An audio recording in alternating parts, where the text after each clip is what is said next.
The Tale of Timmy Tiptoes by Beatrix Potter. Read by Tim. For many unknown little friends, including Monica. Once upon a time there was a little fat, comfortable grey squirrel called Timmy Tiptoes. He had a nest thatched with leaves in the top of a tall tree. And he had a little squirrel wife called Goody. Timmy Tiptoes sat out enjoying the breeze. He whisked his tail and chuckled. "Little wife Goody, the nuts are ripe. We must lay up a store for winter and spring." Goody Tiptoes was busy pushing moss under the thatch. "The nest is so snug, we shall be sound asleep all winter. Then we shall wake up all the thinner when there is nothing to eat in springtime," replied prudent Timothy. When Timmy and Goody Tiptoes came to the nut thicket, they found other squirrels were there already. Timmy took off his jacket and hung it on a twig. They worked away quietly by themselves. Every day they made several journeys and picked quantities of nuts. They carried them away in bags and stored them in several hollow stumps near the tree where they had built their nest. When these stumps were full, they began to empty the bags into a hole high up a tree that had belonged to a woodpecker. The nuts rattled down, down, down inside. "How shall you ever get them out again? It's like a money box," said Goody. "I shall be much thinner before springtime, my love," said Timmy Tiptoes, peeping into the hole. They did collect quantities because they did not lose them. Squirrels who bury their nuts in the ground lose more than half because they cannot remember the place.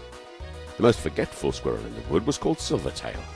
He began to dig, and he could not remember. And then he dug again and found some nuts that did not belong to him, and there was a fight. And other squirrels began to dig. The whole wood was in commotion. Unfortunately, just at this time, a flock of little birds flew by from bush to bush, searching for green caterpillars and spiders.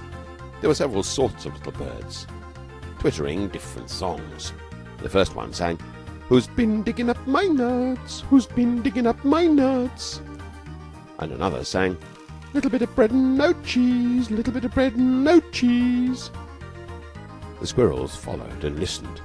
The first little bird flew into the bush where Timmy and Goody Tiptoes were quietly tying up their bags, and it sang, "Who's been digging up my nuts? Who's been digging up my nuts?" Timmy Tiptoes went on with his work without replying. Indeed, the little bird did not expect an answer. It was only singing its natural song, and it meant nothing at all. But when the other squirrels heard that song, they rushed upon Timmy Tiptoes and cuffed and scratched him and upset his bag of nuts.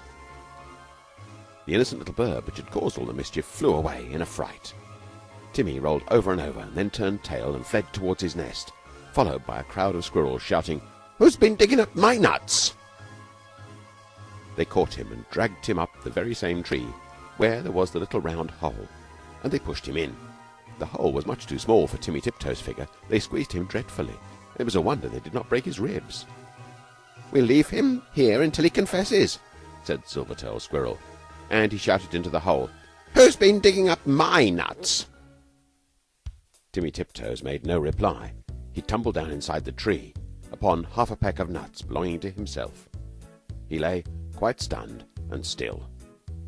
Goody Tiptoes picked up the nut bags and went home. She made a cup of tea for Timmy, but he didn't come and didn't come. Goody Tiptoes passed a lonely and unhappy night. Next morning she ventured back to the nut bushes to look for him, but the other unkind squirrels drove her away. She wandered all over the wood, calling, "Timmy Tiptoes! Timmy Tiptoes! Oh, where is Timmy Tiptoes?" In the meantime, Timmy Tiptoes came to his senses. He found himself tucked up in a little moss bed, very much in the dark, feeling sore. It seemed to be underground. Timmy coughed and groaned because his ribs hurted him. There was a chirpy noise, and a small striped chipmunk appeared with a nightlight, and hoped he felt better. It was most kind to Timmy Tiptoes. It lent him its nightcap, and the house was full of provisions. The chipmunk explained that it had rained nuts through the top of the tree. "Besides, I found a few buried." It laughed and chuckled when it heard Timmy's story. While Timmy was confined to bed, it enticed him to eat quantities. "But how shall I ever get out through that hole unless I thin myself? My wife will be anxious." "Just another nut, or 2 nuts. Let me crack them for you," said the chipmunk. Timmy Tiptoes grew fatter and fatter. Goody Tiptoes had set to work again by herself.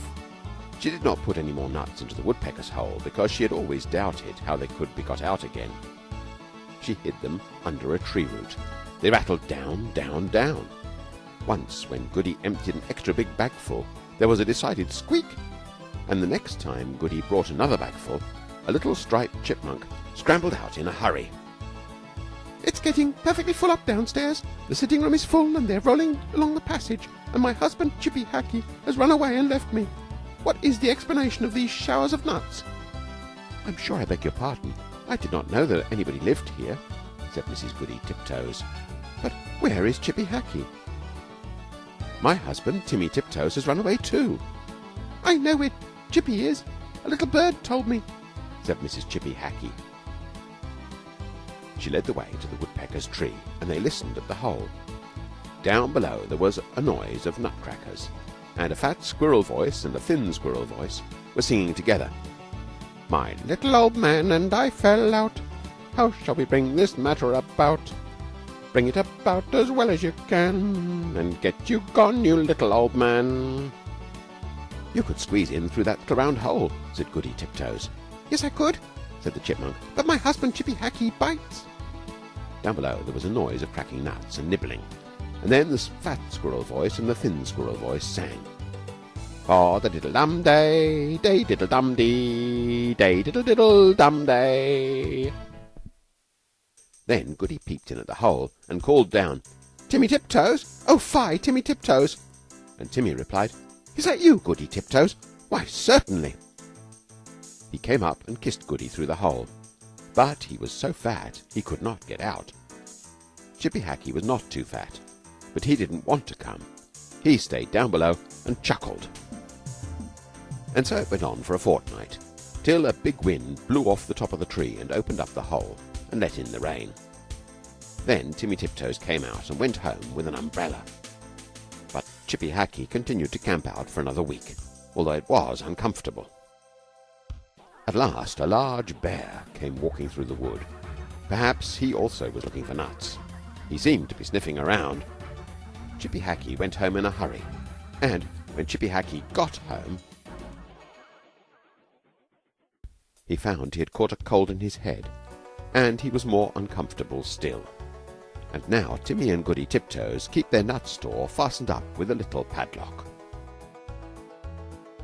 And whenever that little bird sees the chipmunks, he sings, "Who's been digging up my nuts? Who's been digging up my nuts?" But nobody ever answers. The